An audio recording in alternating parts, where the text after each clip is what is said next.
جمهور الزمالك مصاب بعقدة مني منذ أن علقت على مباراة الأهلي والزمالك 6-1 الشهيرة. بيبو وبشير. بيبو وبشير. عملت إيه؟ شوفي، بعتولي مليون حاجة ما تعلقلناش على أي ماتش لينا مع الأهلي.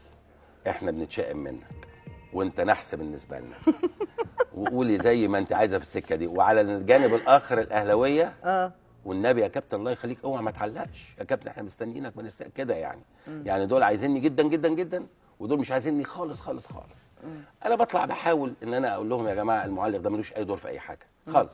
لا انا طب ازاي طلعت معك بيبو وبشير؟ يعني طلعت معك ازاي؟ واتعملت اغنيه واتعملت قصه وفيلم صح؟ ومحلات وبتاع وعايشه بقى الحمد لله. بيبو وبشير هو موقف في ماتش كوره، بيبو مهاجم بشير مدافع، فطبيعي بقول اسم المهاجم واسم المدافع. بيبو فيها 2 ب وبشير فيها ب، مع النتيجه الكبيره قوي 6-1 مع رنه الصوت ربما مع طريقه الالقاء جايز ركبت كلها في حته واحده علقت مع الناس. ازاي طلعت ازاي؟ بيبو وبشير بيبو وبشير بيبو وبشير بيبو وبشير بيبو وبشير بيبو والجول بيبو وبشير بيبو والجول بيبو وبشير بيبو والجول. خلصت فيه كل الكلام يا طيب